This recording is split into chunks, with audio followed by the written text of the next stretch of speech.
Thank you for joining me today. It's Brian Gubernick, and welcome to the No Days Off podcast, where we believe that every single day brings a new opportunity to get better.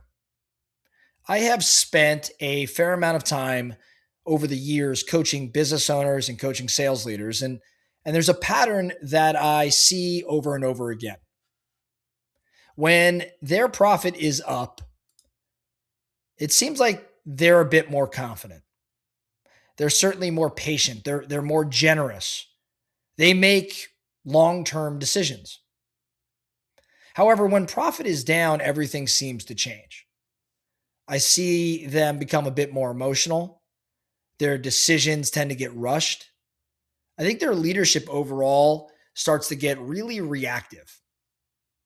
And suddenly the numbers are running the business instead of the other way around. Today, I want to talk a little bit about how to better manage that, both for yourself as a business owner, but for maybe some of the commission-based people that you lead that may be experiencing the same thing as their personal income fluctuates. I think that this is one of the quiet killers of good leadership. So here's the uncomfortable truth. Most business owners say that they're pretty rational decision makers. But in my experience, the reality is that their emotional state is oftentimes really tethered directly to their last month's profit. When they have an up month, you see more confidence, more swagger. They feel smart. And when they have a down month, they start to question all that they do. They're questioning everything. See, the problem isn't that profits fluctuate. I mean, it's kind of the way it goes as an entrepreneur. That's pretty normal. I think the problem, though, is when temporary financial data starts to dictate permanent behavior.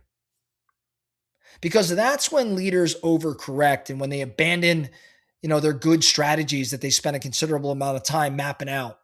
It's when they start to micromanage because of the stress, or they even pull back at the exact wrong time. So what do you do about this? How do you handle this? Well, I think the first thing that you can do if you find yourself being the person I just described, the first thing you can do is learn to distinguish between signal and noise. What do I mean when I say that? Well, your monthly profit is noise unless it's actually part of a trend. Because one bad month does not mean that your strategy is broken or that everything in your world is failing, your people are failing. It doesn't mean that you suddenly become a bad leader. On the same token, one great month doesn't mean you're a genius. It doesn't mean you've cracked the code. It doesn't mean that discipline no longer matters. I think the best leaders, the stable leaders that I have an opportunity to work with, they do a great job zooming out. They ask things like, hey, what does this look like over 3 months or over 6 months or over 12 months? So they pull back and expand kind of the time horizon and look at it from a 30,000 foot level. Because if you react emotionally to these monthly swings, you're going to create instability, even if you have, in fact, a healthy business. So the first thing I think we could all do is make sure we're separating signal from noise. Now, the next thing I think we can be doing is managing our business P&L a little bit differently. See, a lot of emotional velocity comes from one core issue, and that's that the business P&L is too tightly connected to the owner's personal security. So when every dip in profit occurs, it feels like a threat to identity, to safety, to lifestyle. And when you have that experience, you're going to lead emotionally. I mean, you're human. So whether you want to or not, if you feel like your identity or safety or lifestyle are under attack, you're going to lead emotionally. Now, practically speaking, this means that you should work hard to maintain adequate cash reserves. We've talked about cash reserves many times here at No Days Off. It means that, you should start or you should keep paying yourself consistently, not reactively. So maybe that means create stable income for yourself, a baseline, let's call it a salary, versus your pay being 100% attached to the profit of the company. It also means structuring your life so that 1 month doesn't define your stress level. Leaders with no buffer, leaders with no cushion are going to lead from a scared position. And scared leadership can end up being really, really expensive. Now, the third thing that I think you can do, and I shouldn't be biased, but this is the one I probably like the most when I'm thinking through our options. I think the best leaders make certain decisions before they even see the numbers. In other words, they decide well before the numbers show up, in the wrong direction. They decide how they're going to respond to a down month. They decide what won't change.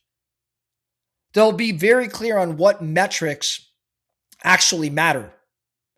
And most importantly, they'll decide early on in the event this happens, what levers they're going to pull and which ones they won't. So that way, when profit dips, you're not deciding emotionally. You've already baked this into your decision making. You're going to end up executing a plan you already agreed with when you were calm, when you were in a better state of mind. I think this is how you stay in control. You don't negotiate with yourself when you're stressed. It rarely works out favorably. Now, let's talk about, if you have some commission-based people in your world, let's talk about them and how you can coach them more effectively. Because these individuals may feel this, what I'm describing here, even more intensely. Because for them, their income volatility is maybe a bit more personal. So here's what doesn't work. What doesn't work is telling them, hey, just stay positive. What doesn't work is pretending that these ups and downs, these swings don't matter. I'll tell you what else doesn't work. Tying their self-worth to their last paycheck. Now, what does work is reframing how they interpret the numbers. So you can coach them to focus on their controllable inputs, like calls and inputs and follow-ups. Excuse me. You could coach them to focus on consistency of behavior and not necessarily being tied to the outcomes. And you can focus them on long-term averages, not just last month. So in other words, you normalize that variability.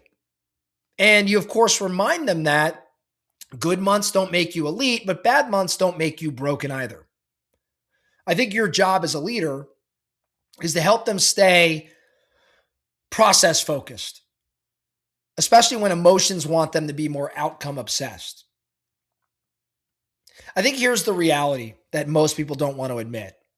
Leadership is not about intelligence. It's not necessarily about vision. It's not even about strategy.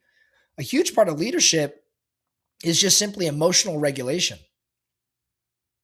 So can you stay steady when numbers move? Can you think clearly when profit is down? Can you avoid letting fear or excitement or ego drive decisions? If you can, you'll probably outlast most everyone else. So in conclusion, as we wrap up here today, I really think your profit is going to always ebb and flow. It doesn't necessarily mean it's going to be in the black and in the red, but some months you'll have great profit. Some months you'll have less than great profit. That's just the way business goes. I think the real question is, does your leadership ebb and flow with it? If it does, your business is likely to never stabilize. Even if your numbers stabilize, if your leadership is going up and down with the variability of your profit, things are not going to stabilize. So stay focused on the trends, not so much the moments. Like stay focused on process and do not panic, do not waver. Make sure you maintain control the controllables, and let's not always be so reactive. I think that's how you lead through financial variability. And I think that's how you probably teach others in your world to do the same. That's all I have for you today in the No Days Off podcast. Thank you so much for listening. And remember, every single day brings a new opportunity to get better. So let's get after it.